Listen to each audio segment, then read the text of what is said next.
Selamat pagi, apa kabar semuanya? Bertemu lagi dengan Ibu pada pagi hari ini dalam mata pelajaran geografi. Sebelum kita memulai pelajaran, marilah kita sama-sama untuk berdoa menurut kepercayaan masing-masing, supaya pembelajaran kita hari ini dapat berjalan dengan lancar dan ilmunya dapat bermanfaat untuk kita semua. Mari sama-sama kita berdoa terlebih dahulu. Berdoa dimulai.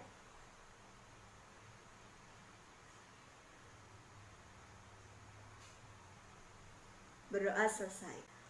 Untuk selanjutnya Ibu akan mengabsen terlebih dahulu ya. Untuk hari ini siapa saja yang tidak hadir? Oh, Tina tidak hadir. Apa ada lagi yang tidak hadir hari ini? Oh, Nabila. 2 saja yang tidak hadir hari ini. Oh, 1 lagi, Tono. Untuk pembelajaran kita hari ini, materinya kita akan membahas tentang mitigasi bencana alam. Sebelumnya, teman-teman di sini apakah ada yang sudah tahu itu mitigasi bencana alam itu apa? Untuk mitigasi bencana alam, mari kita bahas satu persatu terlebih dahulu.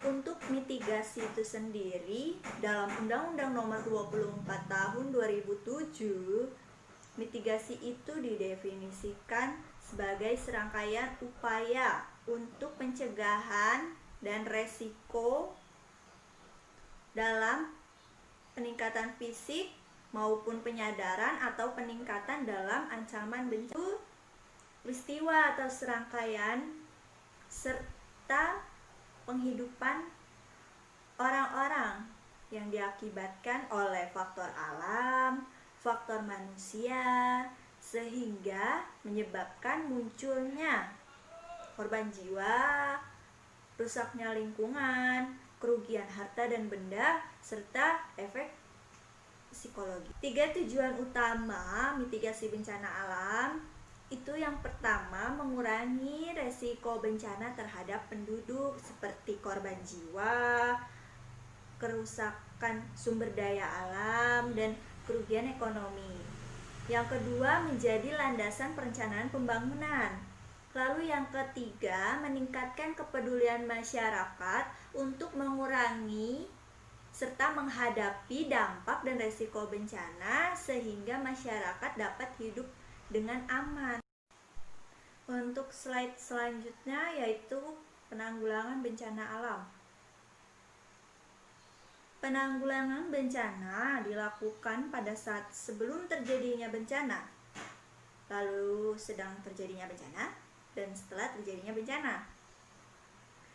Penanggulangan bencana alam itu di sini terbagi menjadi 4. Yang pertama ada tahap pencegahan, yang kedua tahap tanggap darurat, yang ketiga tahap rehabilitasi, yang keempat tahap rekonstruksi. Tahap pencegahan di sini terbagi menjadi 4. Kegiatan yang secara umum dapat dilakukan yaitu yang pertama membuat peta zonasi atau denah lokasi daerah rawan bencana. Yang kedua membuat alarm bencana. Yang ketiga membuat bangunan yang tahan terhadap bencana. Yang keempat, memberi penyuluhan serta pendidikan kepada masyarakat yang mendalam yang berada di wilayah rawan bencana. Dalam tahap tanggap darurat, yang pertama menyelamatkan diri. Lalu yang kedua, jangan panik. Yang ketiga, untuk bisa menyelamatkan orang lain, kita harus selamat terlebih dahulu. Lalu yang keempat, lari atau menjauhi pusat bencana. Lalu yang terakhir, lindungi diri dari benda-benda yang melukai kita. Lalu tahap rehabilitasi, di sini mulai dirancang tata ruang untuk disusun sebagai sistem dalam pengelolaan, yaitu dalam pengelolaan lingkungan. Lalu pada tahap rekonstruksi itu, kegiatan rekonstruksi itu dilakukan untuk program jangka menengah dan jangka panjang yang berguna untuk perbaikan fisik, sosial, ekonomi, untuk kehidupan masyarakat yang lebih baik lagi setelah terjadinya bencana. Akan kita bahas yaitu bencana alam gempa bumi. Apa itu gempa bumi? Ada yang tahu, teman-teman di sini? Ya, gempa bumi itu adalah getaran yang terjadi karena adanya pelepasan energi dari dalam secara tiba-tiba yang menciptakan gelombang seismik. Untuk penjelasan selanjutnya lebih baik kita simak video berikut ini. Ibu akan memutarkan video. Gempa bumi, wah! Semua orang sudah tidak asing lagi dengan kata gempa bumi tentunya. Gempa bumi merupakan suatu penanda bahwa bumi kita ini aktif dan terus bergerak. Dahulu, daratan benua kita saling berdekatan. Tetapi karena proses pergerakan bumi yang terjadi selama berjuta-juta tahun, lalu menyebabkan terpisahnya daratan dan naiknya beberapa dasar laut ke permukaan hingga seperti sekarang ini.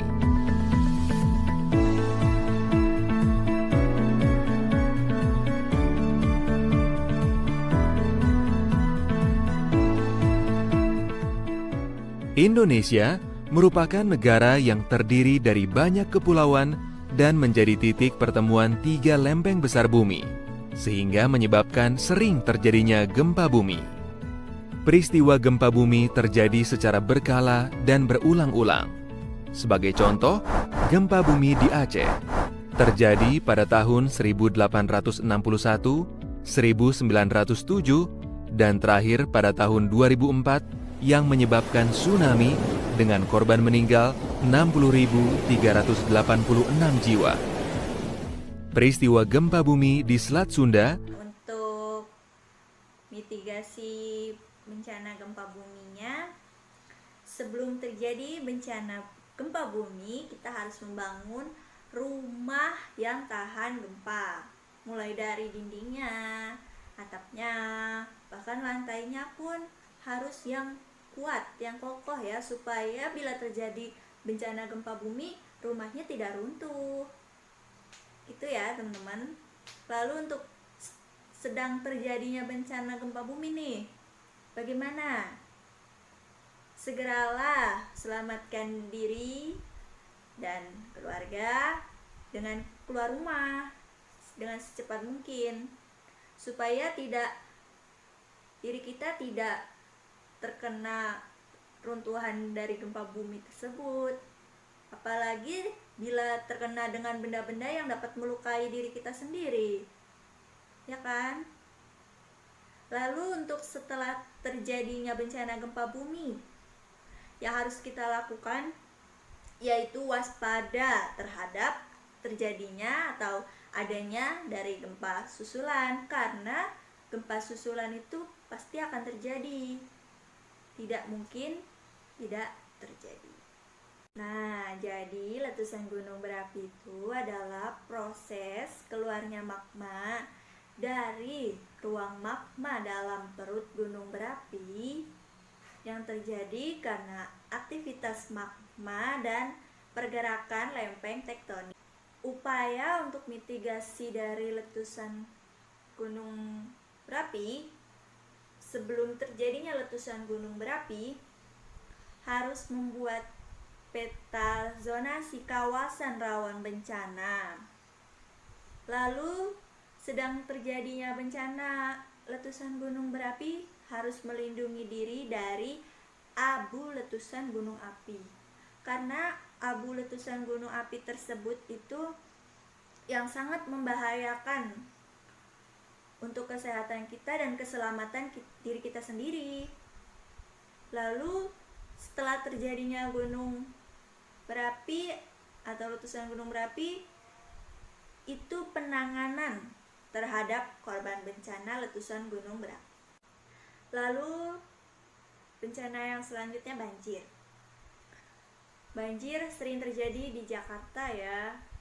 Nah, banjir itu sendiri karena aliran yang berlebih dan meredam suatu daratan karena adanya kiriman suatu aliran air dari sungai yang mengalir. Upaya untuk mitigasi bencana banjir sebelum terjadinya bencana banjir, yang pertama meningkatkan kesadaran dalam diri kita.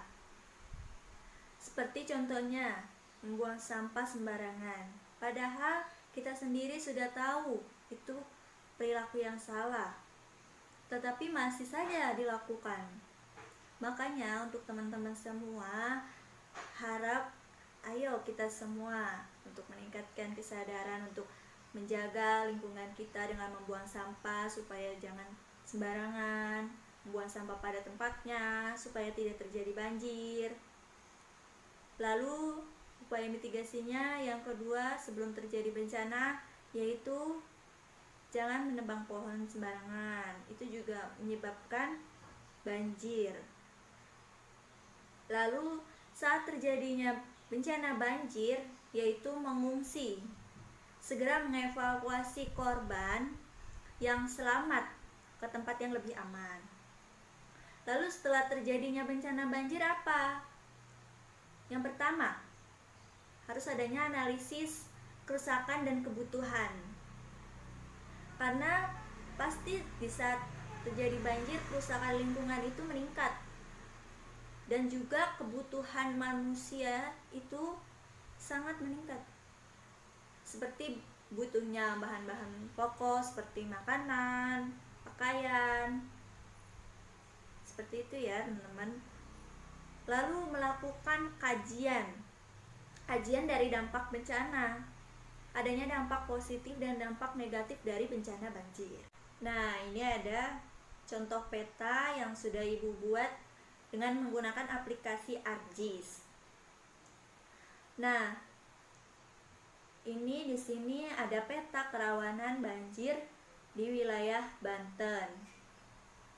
Ibu membuat di wilayah Banten dengan skala peta 1:1.250.000. Ini ada sumber data dari data curah hujan BMKG, Balai Besar Lahan dan Pertanian, Badan Informasi Geografi, Peta Administrasi Pulau Jawa, dan Peta Administrasi Banten. Nah, bisa kita lihat di keterangan legendanya. Untuk yang warna hijau ini tingkat kerawanan yang rendah, lalu yang warna krem ini tingkat kerawanan sedang, dan yang warna merah ini tingkat kerawanan yang tinggi. Bisa dipahami teman-teman? Lalu upaya mitigasi bencana tsunami. Sebelum terjadinya tsunami, yaitu kita menanam pohon atau pepohonan yang bercabang atau green belt. Seperti bakau. Kalian sering lihat kan di pinggir-pinggir atau di tepi-tepi pantai itu banyak ditanam pohon-pohon bakau karena supaya untuk bisa menanggulangi bencana tsunami dan juga supaya tidak terjadi abrasi, yaitu pengikisan tanah oleh air laut. Lalu saat terjadinya bencana atau sedang terjadinya bencana tsunami, mitigasi bencananya yaitu segera menuju ke tempat yang lebih tinggi. Lalu setelah terjadinya tsunami, yaitu menangani korban yang mengalami luka-luka karena terjadinya tsunami. Nah, untuk slide ini, untuk upaya mitigasi tanah longsor bisa dilihat pada gambarnya ya teman-teman. Sebelum terjadi longsor, tidak membangun rumah di daerah rawan longsor. Bisa kita lihat di gambar, banyak rumah yang dibangun di daerah rawan longsor. Di dekat lereng, di dekat tebing. Pastinya bila terjadi runtuh atau longsoran, rumah tersebut pasti akan terkena dampaknya. Lalu di saat sedang terjadi longsor, Segera menyelamatkan diri dengan keluar rumah jika terjadi hujan besar. Karena penyebab dari longsor yang utama adalah curah hujan yang tinggi. Lalu yang kedua adalah kemiringan lereng. Yang ketiga adalah karena batuan dan lapisan tanahnya. Lalu penggunaan lahannya atau land use-nya. Lalu setelah terjadi longsor, apa upaya mitigasinya? Yaitu mengarahkan tim penyelamat jika ada yang masih tertimbun longsor. Nah, untuk upaya mitigasi bencana alam angin puting beliung, sebelum terjadinya angin puting beliung yang harus kita lakukan yaitu membuat peta daerah rawan bencana tersebut. Lalu pada sedang atau saat terjadinya bencana alam angin puting beliung, segera berlindung pada bangunan yang lebih kokoh, yang lebih kuat, supaya kita dapat aman, supaya kita tidak terkena bencana angin puting beliung tersebut. Lalu setelah terjadinya bencana angin puting beliung, yang harus kita lakukan yaitu mendirikan tempat penampungan korban bencana, supaya korban bencana yang terkena angin puting beliung dapat diungsikan atau dievakuasi ke tempat tersebut. Akan melakukan diskusi dari hasil pembelajaran kita hari ini. Untuk diskusinya, kita akan bagi kelompok, 5 kelompok yang terdiri dari 5 orang, satu kelompoknya. Untuk kelompoknya kalian bisa pilih sendiri, dan materinya nanti ibu akan bagikan. Lalu untuk mempresentasikannya nanti ibu akan acak nomor kelompoknya, jadi tidak urut dari nomor 1 supaya lebih semangat kalian dalam berdiskusi. Ibu akan beri waktu 5 menit untuk kalian membagikan kelompok.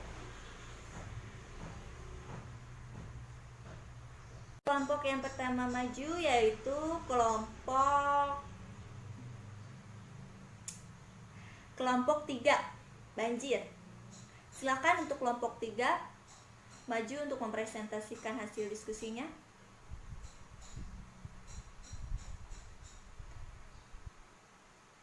Baik, untuk kelompok 3, apakah teman-teman yang lain ada yang ingin menanggapi untuk bertanya atau ingin memberikan saran?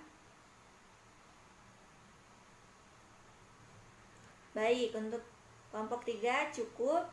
Mari kita beri aplaus untuk kelompok 3. Untuk kelompok selanjutnya yang akan maju yaitu kelompok 1. Kelompok 1 gempa bumi. Silakan untuk kelompok gempa bumi mempresentasikan hasil diskusinya.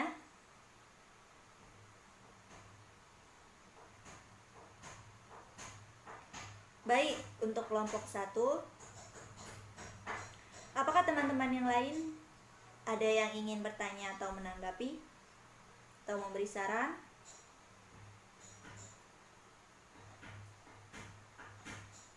Cukup untuk kelompok 1.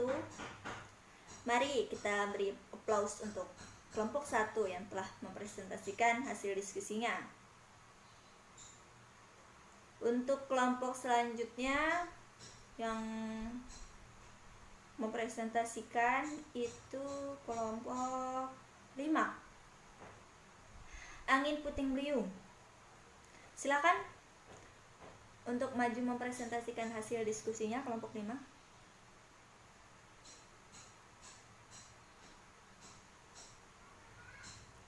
Baik, untuk teman-teman yang lain, apakah ada yang ingin menanggapi dari diskusi kelompok 5?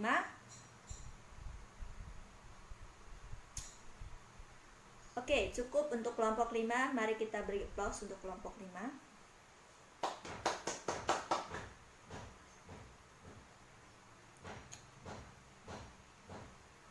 Untuk selanjutnya 2 kelompok lagi yang maju. Saya akan pilih kelompok 2 terlebih dahulu, yaitu bencana tanah longsor. Silakan. Baik, apakah ada yang ingin menanggapi?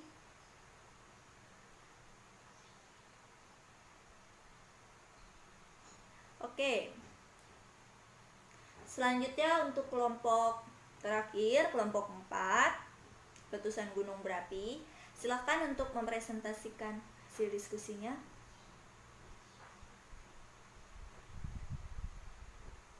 Baik, bagus sekali untuk hasil diskusinya.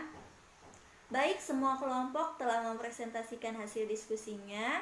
Lalu untuk selanjutnya, Ibu akan memberikan evaluasi untuk pembelajaran hari ini yang berisi 5 soal.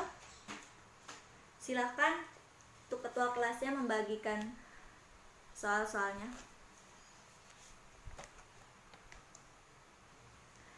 Baik, Ibu memberikan waktu untuk mengerjakan evaluasinya itu 15 menit.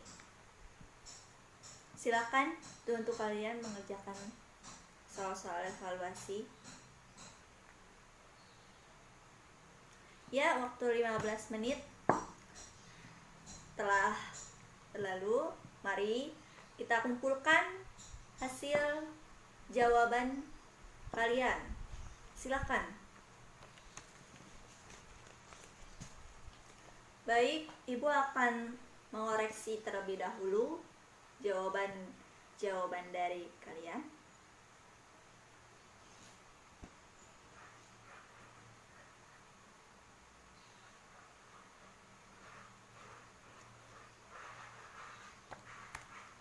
Hasilnya sangat bagus untuk jawabannya.